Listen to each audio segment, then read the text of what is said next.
Europe 1, La France bouge.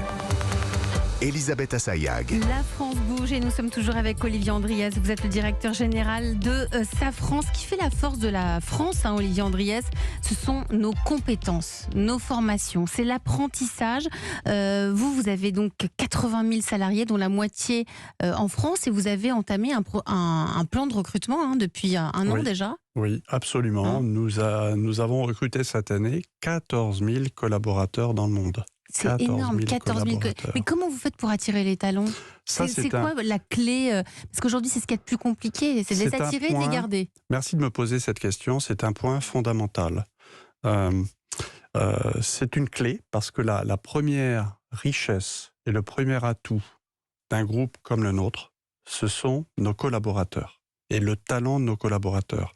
Et donc, il est important pour nous de pouvoir continuer à recruter et de pouvoir continuer également à faire monter les gens en compétences au cours de leur carrière. Et pour ça, encore plus aujourd'hui que hier, il est important de donner du sens.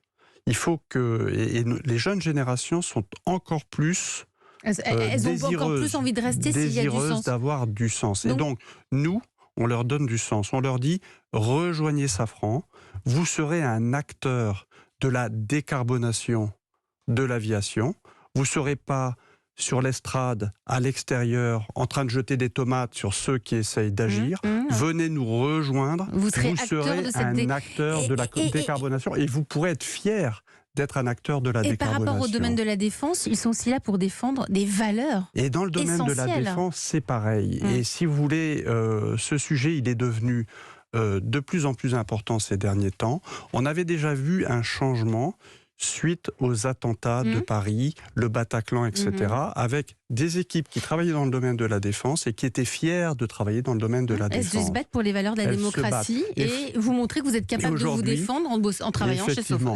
Avec la guerre qui se passe en Ukraine, nos équipes sont fières de travailler dans le domaine de la défense parce qu'elles se disent qu'en travaillant dans le domaine de la défense, elles sont là pour défendre les valeurs de la démocratie, parce que les démocraties doivent être fortes et doivent être capables de se défendre par rapport à des régimes qui sont autocratiques. Même dans une entreprise, fierté. Et ça, c'est vraiment important quand on travaille dans une entreprise comme Safran. Chaque jour dans la France bouge, on se pose, on découvre l'histoire d'une entreprise, d'une association, d'un produit qui font la fierté de notre pays. Aujourd'hui, c'est l'école Airbus. La France bouge. La saga du jour. Bonjour Solène Godin. Bonjour Elisabeth. C'est un des meilleurs lycées professionnels de France. Une école pas comme les autres. On y apprend les métiers de l'aéronautique dès l'âge de 15 ans. C'est le lycée Airbus à Toulouse. Il existe depuis 1949. Le bac aéronautique, option structure, avionique ou encore système, des diplômes uniques en France. Objectif, atterrir dans une usine qui construit des avions dès l'obtention du bac. Pour y parvenir, Nicolas Coadou, le directeur de l'établissement, nous dévoile le plan de vol. Les 2 premières années, ils sont 100% au lycée Airbus. Et la dernière, ils signent un contrat d'apprentissage avec Airbus et ses partenaires comme ATR ou Airbus Defence and Space. Ils sont en alternance entre l'entreprise et l'école. Ils passent leur baccalauréat et derrière, ils sont embauchés où ils peuvent continuer en études supérieures, notamment sur un BTS que l'on mène en partenariat. Et à la clé, 95% de taux d'insertion professionnelle. 95% de taux d'insertion. Chaque année, Solène, 120 élèves sont admis au lycée Airbus pour intégrer une promotion. Les bonnes notes ne suffisent pas. Les candidats sont évalués à travers un serious game, un jeu pour tester leur personnalité. Après cette première épreuve, ils passent un entretien de motivation avec des membres de l'école et un salarié d'Airbus pour finir par un examen de dextérité. On forme à des métiers manuels et donc on veut très vite voir un peu comment ils se débrouillent dans la lecture d'une gamme, la respecter, s'organiser pour construire un produit. Le lycée prépare ses élèves donc à une carrière internationale. Et oui, les bacheliers sont susceptibles d'être recrutés dans l'un des sites d'Airbus. L'entreprise en compte 180 dans le monde. Alors pendant leur cursus, ils embarquent pour des stages parfois très loin de Toulouse. On a des partenariats avec des établissements scolaires étrangers. Je pense à un lycée aéronautique japonais. On en a également un avec un établissement canadien. On a également de liens très proches avec le système similaire allemand. Ils ont un centre d'apprentissage qui est basé à Hambourg.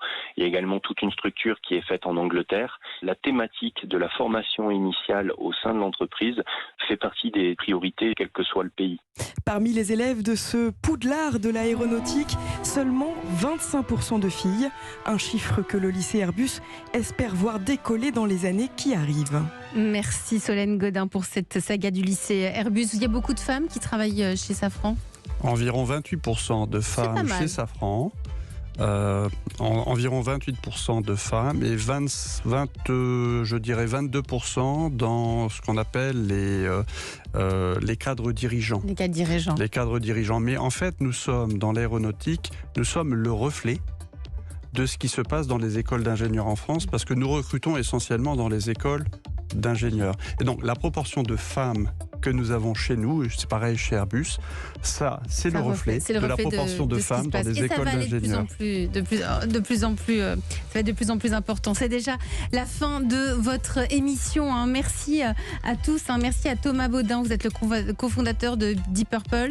Merci à Kevin Monvoisin, cofondateur de Latitude, et à vous, Olivier Andriès, directeur général de Safran. Grâce à vous, on en sait plus sur la décarbonation de l'avion. On va y arriver parce qu'on peut être fier de notre pays et fier de la France. Merci à tous. À demain. Demain, on va préparer Noël avec un entrepreneur. Il est le pâtissier français le plus connu du monde, Pierre Hermé. Ce sera demain dans La France Bouge. Dans un instant, le flash suivi de Christophe Ondelat.